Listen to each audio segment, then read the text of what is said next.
Andreas, welcome. Let me ask you the first question before you even introduce yourself. You're the director of Space Founders, and you've seen, if I'm not wrong, 70 space startups go through Space Founders. My first question is, what makes a startup successful or not in the space industry from your experience? Well, thank you so much, Jamie, for the question. What a wonderful way to start. I think it's quite an interesting question to ask because we've been able to work with 70 startups now. We've received more than 400 applications in the last 5 years since we've been running. So we have quite a good sense of the companies that we were able to help, but also the other companies that applied. And for us, one of the things that really makes a huge difference is the founding team, especially if we're talking about very capex intensive startups, very ambitious projects that mostly start with a visionary idea. It's really key to have a good founding team to back up this vision, to really be able to pull off on all of those goals they want to achieve. Because at the end of the day, one of the funny things that we always ask every time we start our program together, we have our 15 startups that we hand selected from Europe coming together for the very first time, not knowing each other personally yet. And then we always ask, why did you decide to start a company? And it's quite funny. I think almost no one answers with the sentence to make money. It's all a very personal, motivated reason. It's all about changing the industry, having an actual impact on our lives on Earth. So that really is one of the core reasons I also believe in the success of our companies and our startups, is that they are able to push through on those radical, innovative visions that they have for a better future. That's amazing. That's amazing. It's important not to forget that the team and the execution and the drive of the team is often more important than the technology, the timing, or the environment. We will get to talk about Mhm. Europe, the US, and so on. But yeah, thanks for that. Now, before we dive deeper into Space Founders, can you briefly introduce yourself, who you are, and how you came to where you are now? Happy to do that. And yeah, first of all, let me start again by thank you so much for having us on this podcast here. It's been a fantastic opportunity for us and a crazy year. So my name is Andreas Heitmann. I am based in Munich, part of the University of the Bundeswehr, Germany. So technically part of the MOD in Germany. And I've entered the space sector, I think, almost 2 years ago now. So I have to say, I don't have an engineering background. I don't come from the typical aerospace industry. I have a boring background in finance and investments. But what I can tell you is I've always been crazy fascinated about anything related to space, especially deep space. What is out there, to really start understanding all of this crazy thing that happens in this universe. So maybe it started when I was a little child, and I was actually launching a model Ariane 5 rocket back then with my parents. Like these small scale Wow. models with the small Yeah. rocket motors that you can launch, and they deploy a little parachute. Or maybe just in general, just from my personal interest of reading a lot in this field. But I had my first touch point after I graduated from university. I wanted to go into the innovation and startup ecosystem. So I was previously working at a different company, creating a different acceleration program focused on technology startups.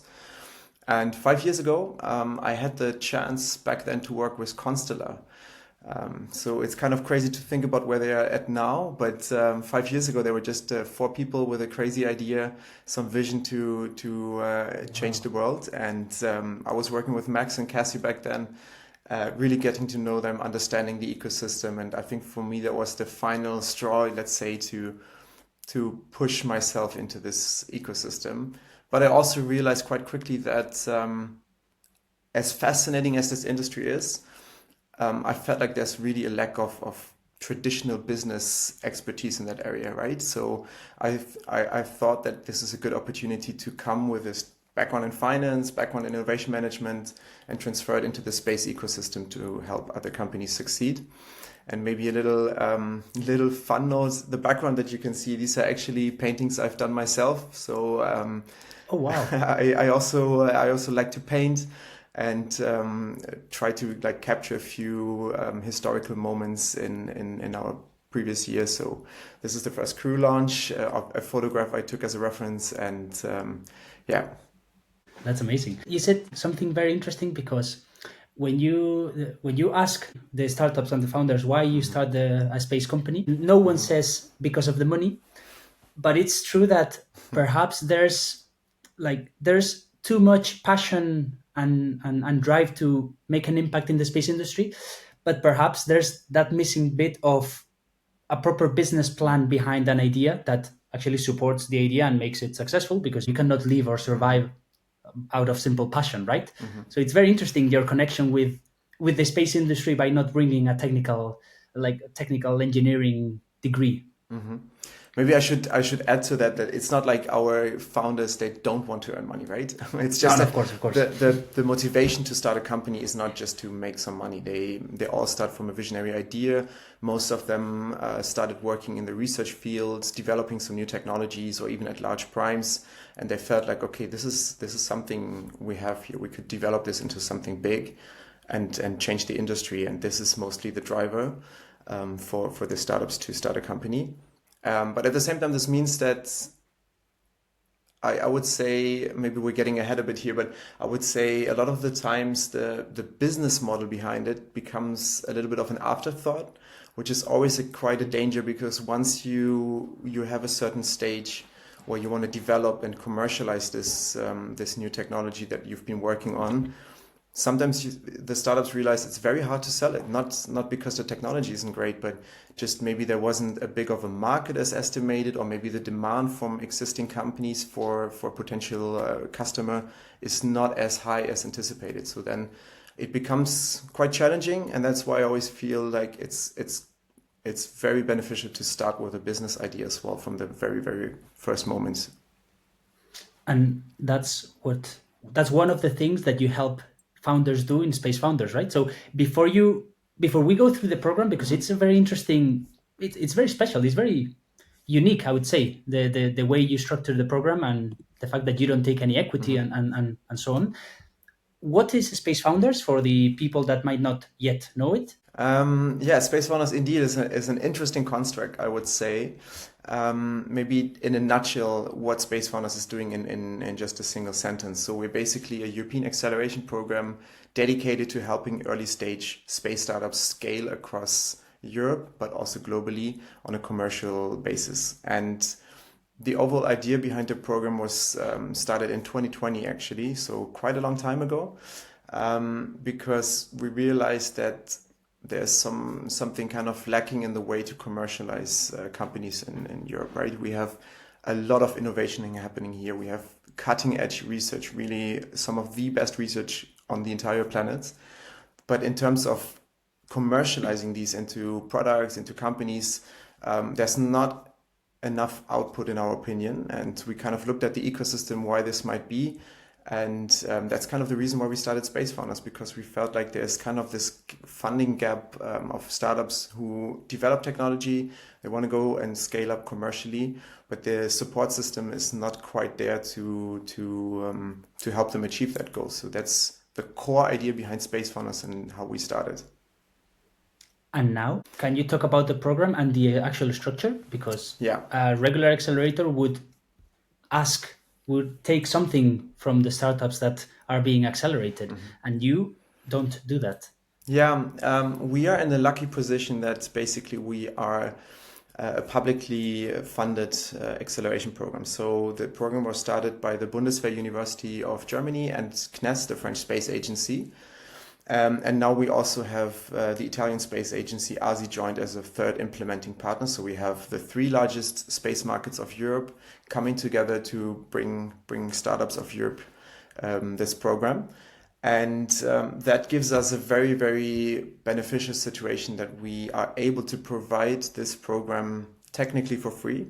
Although now, coming back to my background in finance, nothing is free.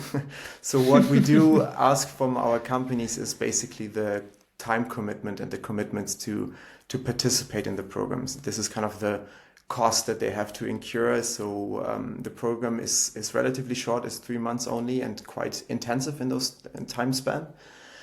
So we do ask our startups to be there, to be dedicated, to participate in all of the activities, because otherwise we also cannot make sure that they receive the value that we want to provide. But yeah, this is basically our fantastic setup that we are able to offer this without taking any equity, without diluting their cap table, and without asking for any money in exchange for the services that we can provide.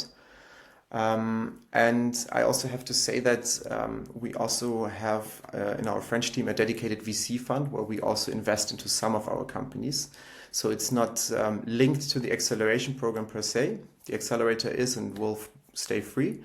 But we also have an opportunity to follow up on some of these amazing companies that we incur to actually invest into them and help them really scale.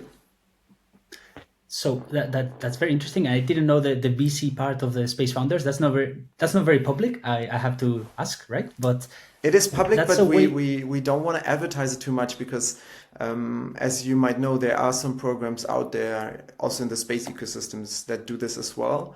But here it's very clearly tied. You participate in the accelerator and you give a certain percentage of equity in return. So for us, we want to make sure that this is clearly communicated. The acceleration part of the program is free and we don't ask anything in return except for the time commitment. And then we have this additional support mechanism that we can utilize on a pinpoint basis, let's say. That's a great tool for you to bet on the most promising startups that go through Space Founders, right? So it's very clever to have that. I can imagine it must be quite difficult to choose, right? Which startup to invest and on which not to. It is because we unfortunately we don't have a fund that can compare to the big VC players out there. So just in terms of how much capital we have to invest, I would say it's relatively small. Which also means we have to be quite particularly and choosy, let's say, in which companies we decide to invest in. But it's a fantastic tool to deliver some additional support and fundraising support for some of the most promising startups that we have in our program. Indeed, because it's a common topic in Europe, the lack of funding, right? So it's good to see yet another player trying to contribute to add more funding to the European startups. So that's very good. Now, what type of startups do you accelerate? What stage should they be in? Right after MVP development? Do they have to have a validation? Or do they go through validation in the program? That's a great question. So maybe I should start. We have like these criteria that we like to choose from. But number one, I think the easiest way to answer that question is think of the startup in a way. Is it a company that is investor ready? Is it a company that potentially VC investors would like to invest in? If yes, then it's also a good candidate for us.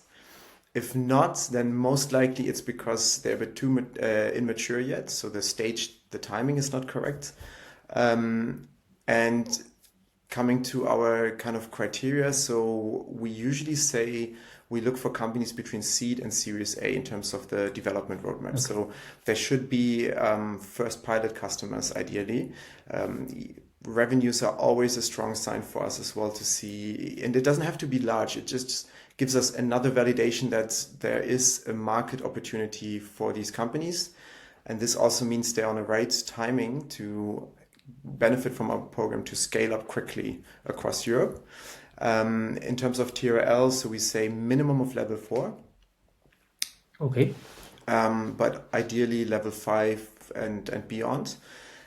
Again, here, if we're talking about upstream companies, very CapEx intensive development roadmaps, of course, we know that we have to be a bit more on an earlier side to give them a boost.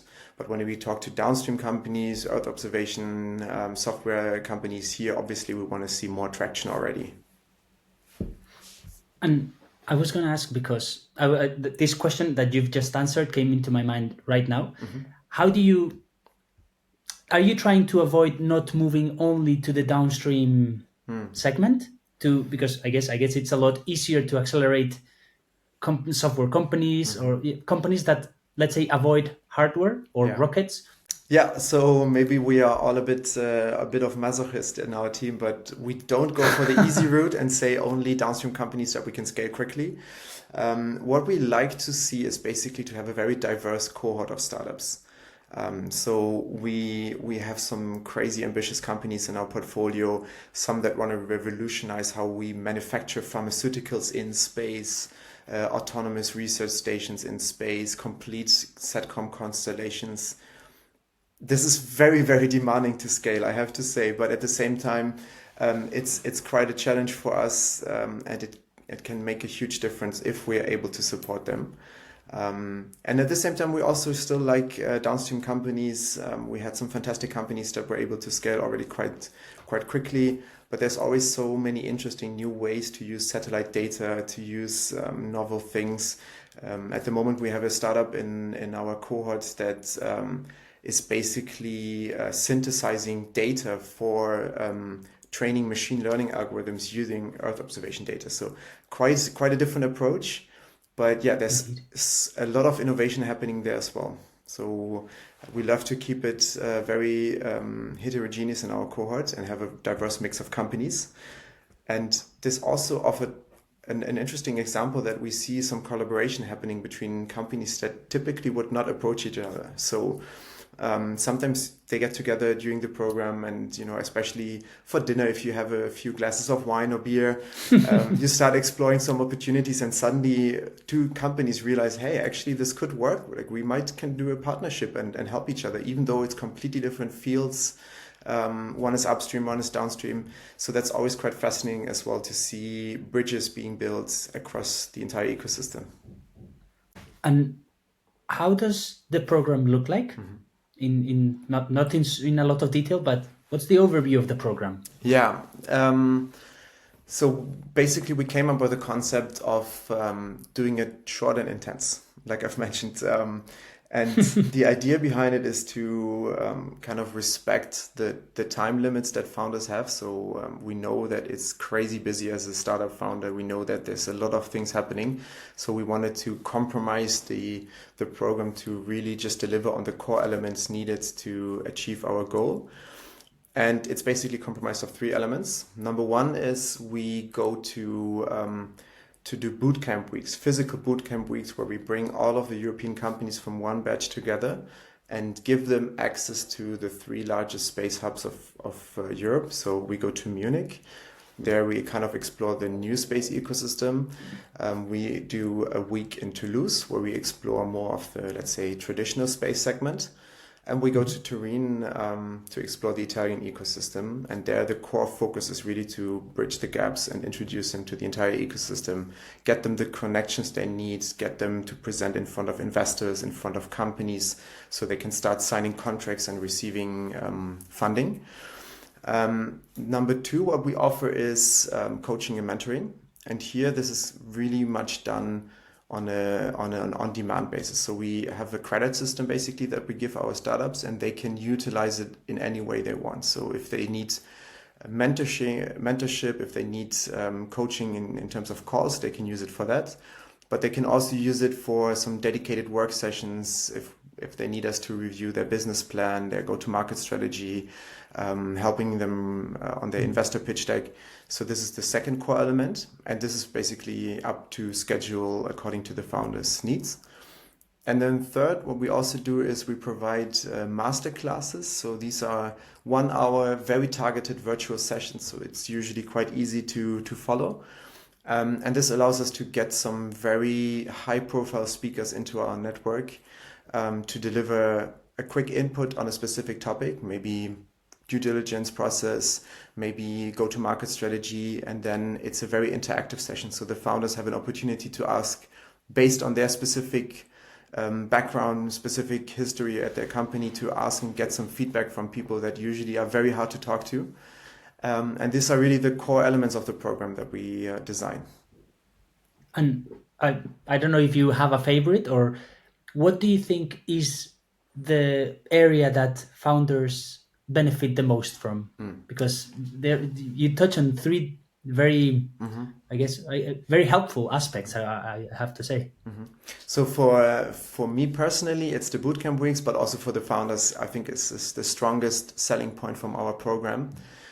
Because I can give you an example. We had a company in our cohort from Sweden last year. And obviously they were very well connected in the Swedish ecosystem. They know everybody, because it's also not the largest space sector in Europe, but they are well connected over there. But when it comes to France, Germany, and Italy, They, of course, have some connections and a network, but it's not as extensive as they would like to be. And at the same time, this is also where most of the opportunities are taking place. So, if we take our companies and then, for instance, venture to Toulouse, we are able to connect them with CNES directly. We are able to visit some of the large primes like Airbus, Thales Alenia Space, where we organize company visits. All of the people from those companies, they are super, super helpful and really make sure that the right people from within those companies are attending these events. Our startups get a chance to pitch in front of the head of innovation, head of procurement.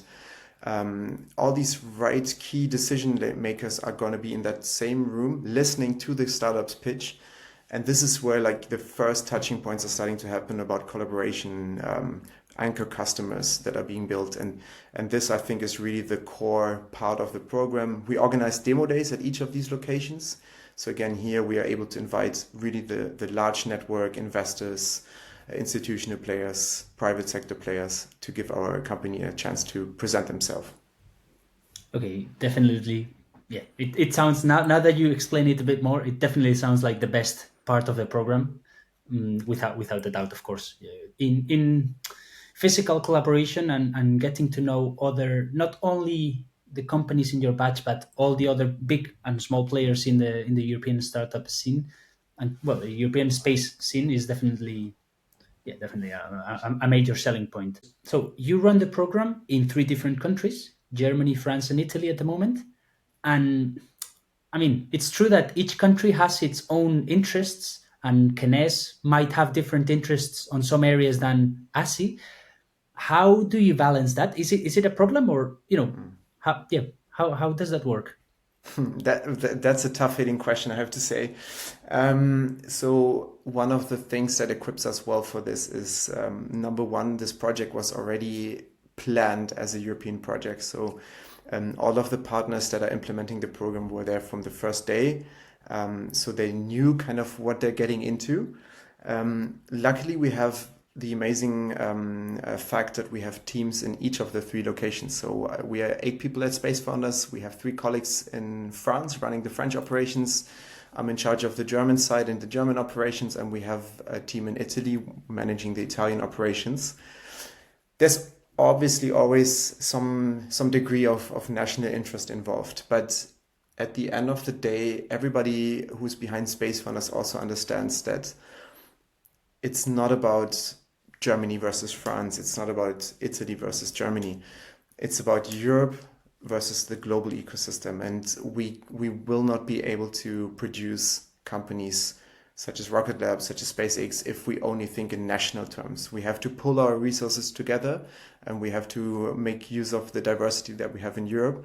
So I'm also very grateful to have an institution like the European Space Agency who's delivering on that promise. And one of the cool things that happened during the program as well is the startups get to see the benefit of expanding European-wide as well. So we have quite a few companies that started in Germany, and thanks to Space Founders, thanks to the introduction to the French ecosystem, they open up an office in France as well to better be represented in that ecosystem.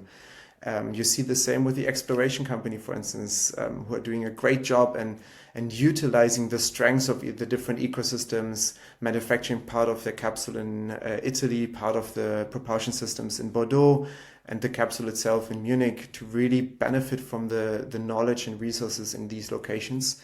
And at the end of the day, this also helps each of the three implementing partners to move their industry forward as well. So I think it's a win-win situation at the end of the day. You just have to help them look at the greater picture, right? Instead of at Exactly. their own national interest only, but see the whole European space ecosystem moving forward, thanks to Exactly. the work that you do. Exactly. Hmm. Now, the question came to mind: are you planning on expanding to other countries? I'm Spanish, and I believe the Spanish ecosystem is growing. So I have to ask, when Madrid? When are you coming to Spain? Is that an invitation, Jamie? Yeah, come tomorrow if you want. No, I'd um, be more than happy yeah, to see space founders or more accelerators, coming to Spain, of course, I and love to other countries in Europe. No, but yeah, I love that question because it's striking in accord with us. We are claiming to be Europe's leading acceleration program. That also means our goal is to have a larger footprint across Europe as well. So we are actually being approached and are in active conversation with more countries, more space agencies that see the success of the program now since 5 years and are quite committed to making sure that we also open it up to a bigger audience. At the same time, we obviously also have to find a setup that works to scale across multiple countries as well. So we are actively looking into that. Is all I can say for now. That's good. That's good. I'll be ready. I'll be ready for the news. Now, how have you seen the growth, or how has it been the growth of Space Founders since COVID? Because you started in 2020, with the growing interest in not only national sovereignty and space access, but also I don't know if you're tapping or entering into defense and dual use applications, because it's a very common theme that is quite popular nowadays. So how have you seen the evolution of the demand for space and the connection with defense applications? And what are Yeah. your thoughts on it? Yeah, that's again a very great question. Maybe before I start answering completely, I have to dive a little bit into one of the background things that enable Space Founders. So the program itself at the core is working at the intersection of the public and private sector. So I've mentioned already that we are being implemented by CNES, ASI, and the Bundeswehr University of Germany as our institutional partners. But we also wouldn't be able to deliver the program without our private partnerships. So we work very, very closely with most of the European primes.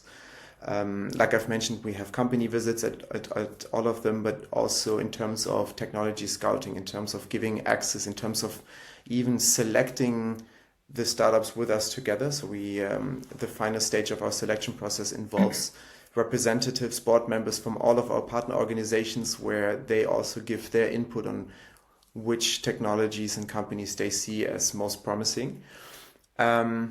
So obviously what we see in the last 2 years, and really, really now more and more happening, is the venturing into dual use and even defense, right? Space, I think we all know, is probably 100% dual use application as well.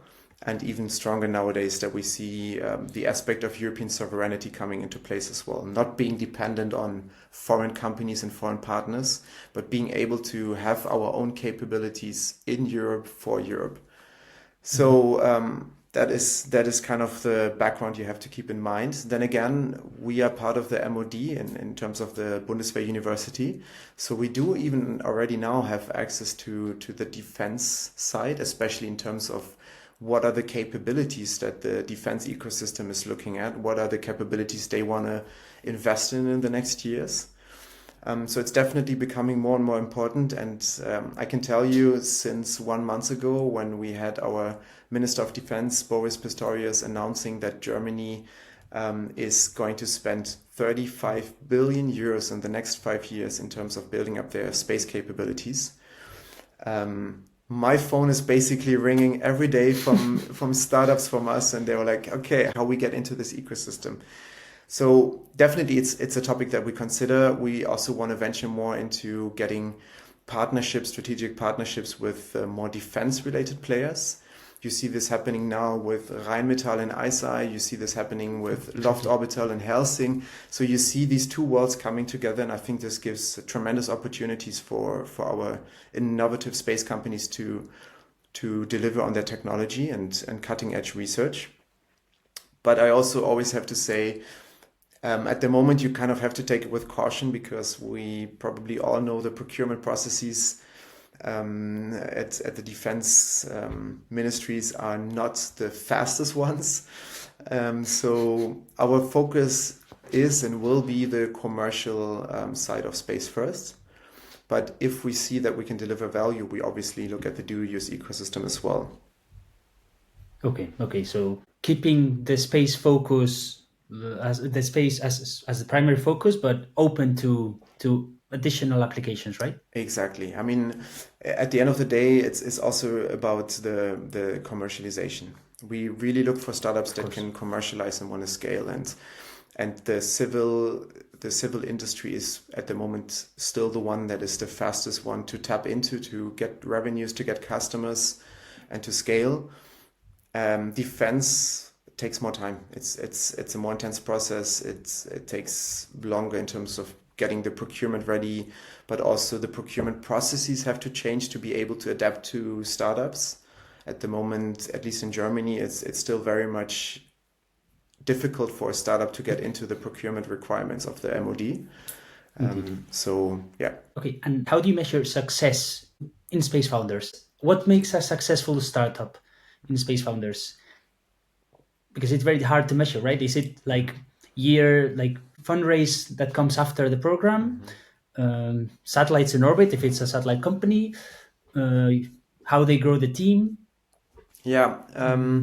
Again, here, since we are in this very amazing and fortunate position to be funded by public institutions, we also have a bit of different KPIs compared to, I would say, private sector acceleration programs that are out there. So one of our success measures is actually how many jobs we can create. If we are able to help our companies succeed and they are able to employ more people, this is one of our big KPIs that we have. Number two, what we are very actively tracking is the funding success rate after the program and through the program. So at the moment, our alumni companies have raised more than 430 million euros after the program has Wow. ended. And we've had a major impact on getting them this funding money, but also getting them the commercial success to be able to attract more capital. Here, maybe I have to also mention one of our early companies that we had in our portfolio is Endurosat in our first batch. And they've raised 105 million last week. So I was able to increase our statistic quite nicely, but still, it reflects that there's a commercial demand for our companies and investors see that as well. So this is our second big KPI that we pursue at Space Founders. And we also work very closely with our alumni companies as well. So if we see that we have strong self-sustaining portfolio companies that are getting more commercial contracts, we also track that and are very happy to see that. And how do you see after seeing, for example, the Endurosat, which started, I think it was 2015 or like about 10 years ago, and seeing it now like a more established company raising 100 million euros and so on. How do you see the evolution of the startup scene, and like, do you have a favorite technology or a favorite, let's say, trend that you're seeing or that you would like to see? Yeah, I mean, number one, I think we all feel tremendously proud of Endurosat, and not just Endurosat, but there's so many companies I could name from our network now that have been able to raise quite successfully in the past year. We feel very proud. We are very happy to be able to take part of this journey and to be able to support these really fantastic ventures in their scale up. Obviously, we were convinced by our companies from the get-go, right? Otherwise, we wouldn't choose them for the program. But it's really, really nice to see that now on a global perspective with Endurosat, for instance, the entire market sees their USP and sees what value they can deliver. In terms of technologies and trends, very interesting. I mean, personally, I have my own kind of favorite areas which I would like to see in terms of looking at our applications, which is always also a nice trend radar where we can see where technology is evolving. Space infrastructure is a big topic in space manufacturing, all of these kind of radical new ideas and ventures that are popping up, AI-driven autonomy in space, in general, also in orbit data processing. I mean, we saw it just a few days ago. StarCloud launched their first in-orbit data center. I think there's a lot of momentum happening. But then again, going back to your question about the dual use and defense aspect, here we see the need for new constellations, SATCOM constellation, Earth observation constellations. Optical communications is becoming a big topic as well. So here I think there's also quite a lot of exciting things happening. And like I've mentioned personally, for me, the human lunar exploration is something that is quite fascinating, and I'm really hoping that in the next few years, I'm able to kind of witness and repeat the history again of seeing humans on the moon again. That'd be incredible. And if we get to see it in 4K, like properly recorded, it'd be no. I think, yeah. I'm also curious because it's yeah the SpaceX of course is obsessed with landing in Mars, which it's good because it drives them forward and they're doing amazing things. But I guess I also think, despite it being very difficult, that I will see in my lifetime humans on the moon, and it's just incredible. I can't, in a way, I can't wait to Yeah. see people on the moon I as well. loved your reference saying that we will be able to see this live in 4K because you're absolutely right. I didn't even think about that, but the technology that we have these days to witness such a thing live and in terms of definition, it's fantastic. What about you, if I Let's may hope. ask? What Yeah. is your most exciting technology trend that you're seeing? I, so I ask it because it's a difficult. It's very difficult for me to choose one because I don't know. I like every time I come across a startup, I'm amazed by the technology and their and like what you said for instance at the start. I think it was a company manufacturing pharmaceuticals in space.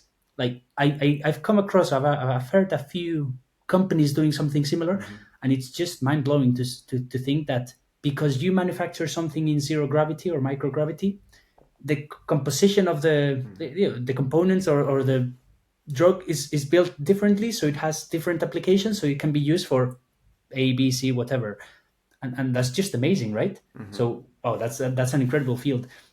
But I would say human exploration is a big thing, and I would love to see more humans in space because I guess it's always been a dream of mine to I'd say go to space or to float around. So it's good to see people going to space, but as of lately, perhaps because I'm biased, because of Starship's recent launch, I'd love to see a fully reusable rocket. And now I think it was yesterday, a few days ago, Ariane 6 launched for the second time, and I kept thinking to myself, watching the video, oh, how I wish that the first stage would go back and be reused, right? So as of now, I would like be focused on reusability, but then I don't know. It's very hard for me to choose one. But yeah, Yeah, I can understand. I have to say, I'm always joking that every time we have a new cohort of startups, I always tell them in the beginning, remember, if you become a multi-billion-dollar enterprise and you are able to send people up to space, remember who helped you along the journey and send us a free ticket. Yeah, but jokes aside, definitely. this is completely true, and also seeing all these new Leo constellation being built, I think in general the aspect of sustainability is becoming much more important. We have to really make sure that not just access to space remains a key driver, but also how we deal with all these Leo satellites that are deorbiting, how we deal with space debris. I think this is also a very important topic to take care of. Although commercially it's not yet being pursued Exactly. enough, but yeah. Yeah, I think because like in fact in Europe we have very good startups, debris removal startups. But I think you might know better than me, but the proper commercial business case is not ready yet to let's say exponential growth. I would say, which would be ideal. But yeah, that's a massive topic to consider, especially given, and now we can perhaps like turn a bit to the international space ecosystem, like the the switch to dual use applications and to national sovereignty, because now the US has its own interest, China has its own interest, and now Europe is starting to realize that okay, we need to care for our own interests as well. And yeah, where does sustainability comes in there, right? It's a complex issue, definitely, yeah. Yeah, agreed. So now that I mentioned this, um, what's your experience from accompanying startups through the Space Founders program between the US and Europe in terms of how companies scale and how companies move from one to another to get customers? Because the typical thing, I guess, it's you can start in Europe, but as soon as you can, try to tap into the US market to offer services there, right? Yeah. What are your opinions, and what do you think? If I can sort of follow up with a question, what do you think Europe is very good at, and Europe could improve? That's a long list. Yeah. No, I mean, I think maybe to start on a positive note, I think what we really can be proud of in Europe is the ability of cutting edge research and innovation that we are able to produce here. Europe is so wonderfully suited to be such a diverse continent with so many different cultures and countries coming together, and you see this with most of the successful space companies. They are not just based in one European country; they're based in most of the European countries. And this kind of diversity and innovation, the research that we're able to do is really cutting edge, and I think has the potential to put us really, really far up on the global space market. But at the same time, coming back to your question about the comparison to the US, what we are lacking here in Europe is just the ability to commercialize on that success. Number one, we will not have the same amount of money to spend as in the US. This is something that I think we can all agree on. We will never be able to invest as much into companies as in the US. But also, it's coming from a culture perspective. The US is much more risk loving than we are in Europe. So if you have some good ideas in the US, you can easily get a check to develop on that idea, and if it's looking good, you will get a follow-up check to scale very quickly. While in Europe, it's a slower process. You have to really kind of fight for the investment capital that you can get. But again, this leads to an advantage, in my opinion, that the companies are much more resilient that we are able to produce in Europe. So the road to success is more difficult, but if a company manages to navigate through that, it's much more resilient and much more better equipped to have a sustainable growing pattern. I think this is something where we differ quite a lot. Obviously, our goal is to scale European ventures, and first and foremost, we would like to see them scale across Europe first. But we also know that the US is the largest market for commercial space companies by far. So it would be almost unwise not to tap into that market at some point. And we actually help some of our alumni companies now from 2, 3 years ago to really scale and set up subsidiaries in the US as well.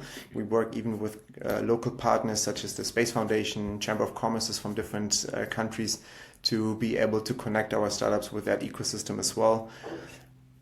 Because again, there's more faster ways to scale, but also to test technologies. I mean, if you come back to the defense aspect and dual use aspect in the US from the Department of Defense, you have programs such as STAR, which allows for much more rapid technology transfers and access for startups into these ecosystems. And these kind of programs don't really exist in Europe yet. So yeah, this is definitely also a big market for startups to tap into. And you mentioned investors in the US being a lot more risk taking than in Europe. Mm, what do you think could, well, I mean, I personally, my own opinion is that Europe is slowly changing, because I think over the past year, if I'm not wrong, or year and a bit more, we've seen a record breaking Series A. I think we've seen that record break for like 2, 3 times with, I think Reorbit raised 45 million, and then it was recently Reflex Aerospace raising 50 million for the Series A. So I do have, that makes me super happy, because I do see that there's more willingness to pour more money into early stage companies. But what do you think could help further help that? increase the risk taking from investors? Yeah, I think this is a question that is very multifaceted to answer. It's not a simple question, right? Of course. I do believe that it's always kind of a cultural thing. Me being from Germany, growing up here in Germany, you get taught not to make mistakes.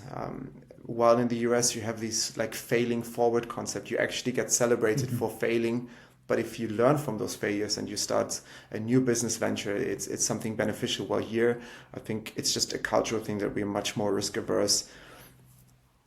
To change this, I think will take quite some time. But I also completely agree with you. It's quite fascinating to see that, at least in terms of these larger and larger funding rounds, especially Series A and onwards, there's definitely a trend of more money being spent. Even if you look now at the defense ecosystem with the NATO Innovation Fund, you have more and more defense funds popping up, spending millions of euros in capital in startups. It does give a lot of momentum in the market at the moment. But I also think that here where we don't see this nice achievement yet is in terms of like the pre-seed stage. So from Series A onward, there is more and more capital being available for even capex intensive companies. But we also need to translate that into the more riskier side of the seed investment, the pre-seed investments, where you do have to put a few million down and you're very unsure if this is going to succeed or not. And I think here we really need to step up our game. We have to help turn ideas into potentially successful companies, right?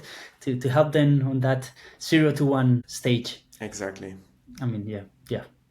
Hopefully we will see that trend increasing and improving. But now I also wanted to turn a bit into so you're a publicly funded accelerator. Mm-hmm. So you sit somewhere in between like private companies and public entities, right? Correct. What are your views on regulation? Because like it is necessary, but perhaps oftentimes too much. But of course, you're not a private accelerator, right? So, what are your thoughts on acting as the bridge between public and private? Yeah.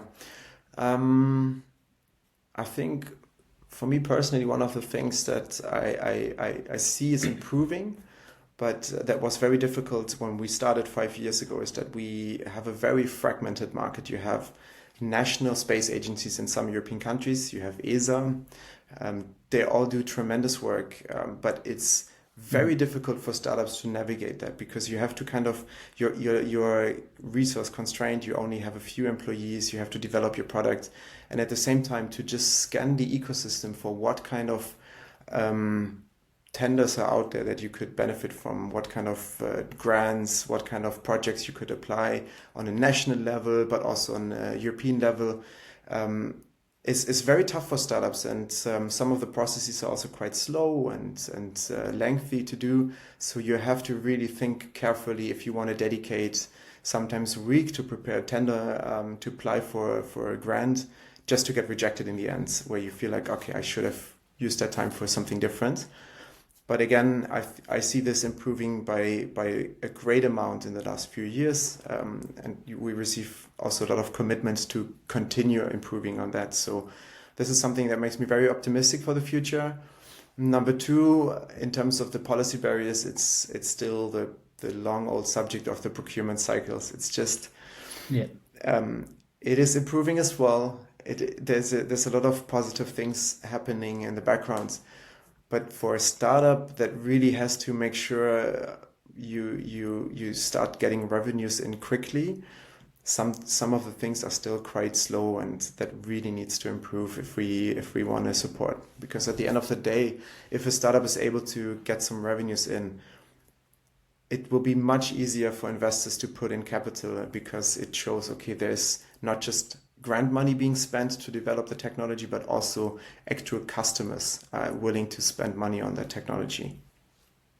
Now that you mentioned that point, on our last episode, we spoke with Revolve Space, and I think that company has at least it's an example to me, and it should be to many, because they directly focused on getting clients instead of which is it's also okay, right? But instead of pursuing public projects and ESA funded projects or national space agencies projects, and they instead focused on delivering value to customers and then seeing how to grow from there, and it did. They recently raised, or well, they did raise some funding. They are now actively delivering products to their customers, and it's true that yes, the focus should come first to provide value to the customers, and then have these public entities act as supports, right?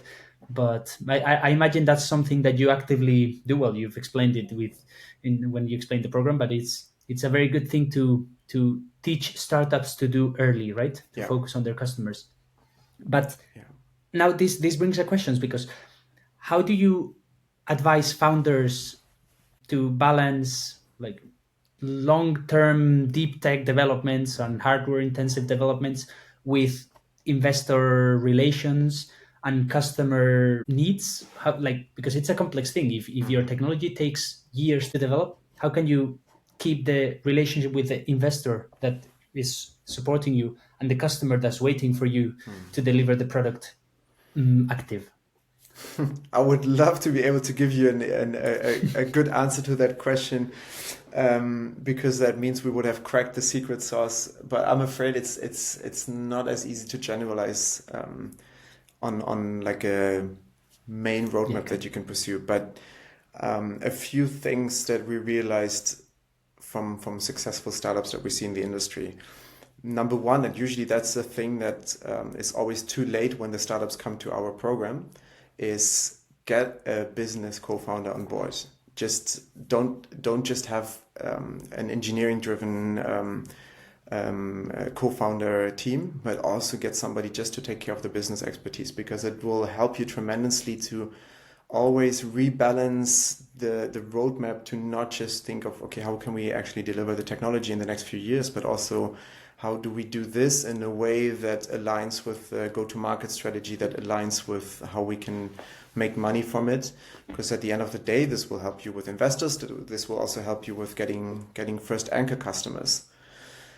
So number two, I would say, is to first of all think of investors in a way their main priorities in the end are aligned with what the customer wants. So if you're able to convince a customer, you're able to convince the investor as well. So I wouldn't say these are like two separate entities you have to consider, but long term they all lead to the same goal. What we see also that works quite a lot in capex intensive upstream companies is try to find ways to make some revenue first. We have companies that want to build constellations, but obviously this takes a few years before they even launch their first satellite. So start with the software, start training the software, start training your AI on publicly available data. We have tremendous data access in Europe. So start with that, start maybe even selling this to customers. It will help you. And once you have your constellation launched, you can switch your sources and you're good to go. So kind of try to stay creative in a way to think of small opportunities to sell parts during your development process already. This will again help you with investors as well. And not just go on this route of saying, okay, this is in 5 years, we want to be at this point where we have this super amazing product ready. It's demonstrated, it works. But how do you going to bridge that gap of 5 years? How do you going to just get money from investors, seed, Series A, without actually having some market traction?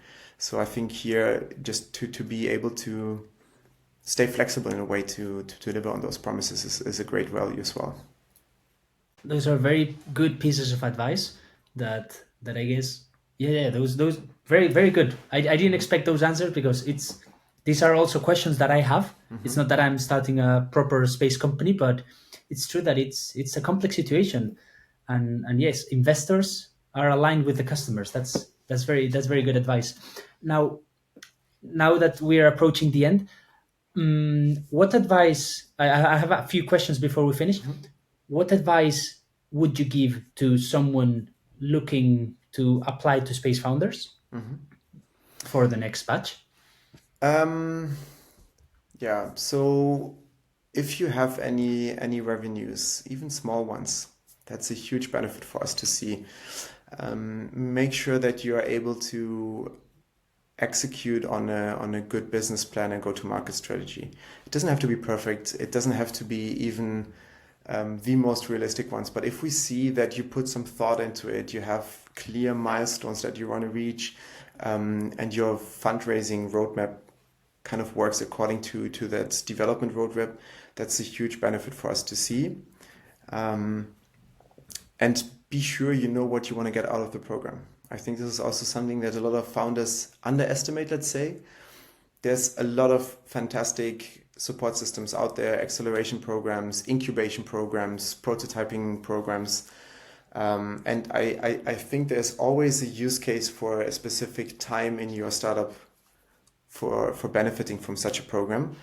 But make sure that you know what you want to get out of the program, because otherwise you might end up wasting your own time, but you also might not convince us to get you into the program if we don't see that you're clear on what you want to get out of it. So if you have concrete goals that you want to achieve, we love to see that in the application phase. If founders say, oh, I want to join Space Founders because I want introductions to this ecosystem, I need that support, I want investors here. This is fantastic for us to see, okay, this person really understood what we can deliver and is very focused on achieving that goal. And then we are very happy to support with that. Okay, now that you mentioned, what are the most typical and unfortunately worst mistakes that you see some founders do? I would say if I would have to choose on maybe one or two things, number one, understand that just because you are an expert in this technological niche that you're working on, it doesn't mean that everybody else you're talking to, maybe investors, maybe customers or other peers, they see the same value in that technology. So if you're able to communicate clearly the benefits overall, why this is a good technology, this is a huge asset. Number two, being able to stay flexible. So you start with an idea, you start with a goal that you want to achieve, and you start with a business plan. But a lot of the times things don't work out in the way that you intend to.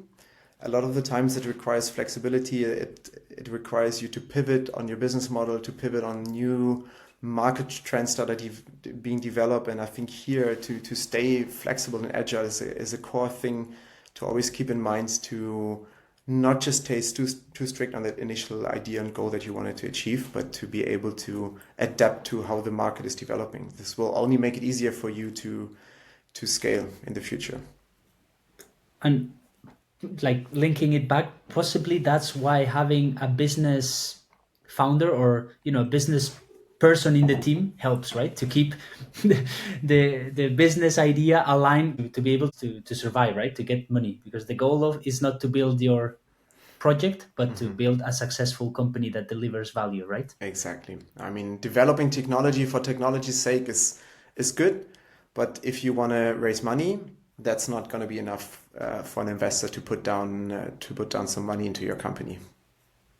Okay. Now, before we fully wrap up, I have to say one thing, because it's I guess it is very well. It's very good that you are not an engineer and you don't have a technical background, and yet you are like in the middle of the whole European startup ecosystem, because it gives hope to many people, non-technical individuals looking to enter into the space industry.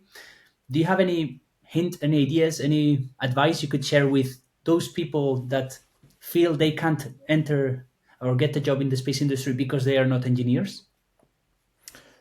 That's a very, very good question. I think we are living at a very exciting time, not just because the space industry itself is maturing and it's coming from this niche market where it's just a bunch of very passionate space-driven people working on space projects, to more of just a regular industry where you see more and more people switching between one industry to another, just If you're good at selling, you don't necessarily need to be good at selling just in terms of the space sector, but if you're good at selling in general and you have knowledge and expertise, you can apply the same knowledge to the space vertical as well. And the second thing that also helped me quite a lot is if you're curious into the space ecosystem and you want to better understand it, there's so much fantastic knowledge out there. We have amazing people like Everyday Astronaut, Scott Manley, that are doing tremendous work explaining very difficult subject matters into easy documentaries, freely accessible on YouTube. We have podcasts such as yours that are also able to give you a lot of great different perspectives from different experts in the ecosystem, different technology verticals. There's so much you can learn that really help you to get an understanding of the industry where you can end up working quite successfully without having to be able to understand all of the very deep technical expertise that you receive by getting an engineering degree, for instance. Indeed. Thanks for the praise. And I have to admit, I think I've watched all of Everyday Astronaut videos because he's a very, very good YouTuber indeed. Yeah. Now, bringing it to a close, when does the Space Founders batch open? When do the applications open and close, of course, to have a deadline? It's sad to hear that we're getting to a close. It was a lot of fun, I can tell you that, having this conversation with you. So if you want to learn more about Space Founders, you can head to our website. All of the details about how the program works are there. You can have a really good overview of our network as well, like which organizations we work with, our mentors, our startups as well. Follow us on LinkedIn to stay tuned when we have some announcements. And last but not least, as we are currently wrapping up our 6th batch of Space Founders, this also means that we are soon opening up our application for the 7th batch of Space Founders, which will happen between September and November, most likely next year. And the application will open in January next year. So stay tuned for that. We are always looking for new promising ventures. Any link to space is welcome. So if you have a fantastic product that you're working on, something that can revolutionize the industry, and you're ready to scale, be sure to check us out. That's awesome. That's awesome. And you should add, I think we could add to this comment that selected companies get a painting from Andreas, right?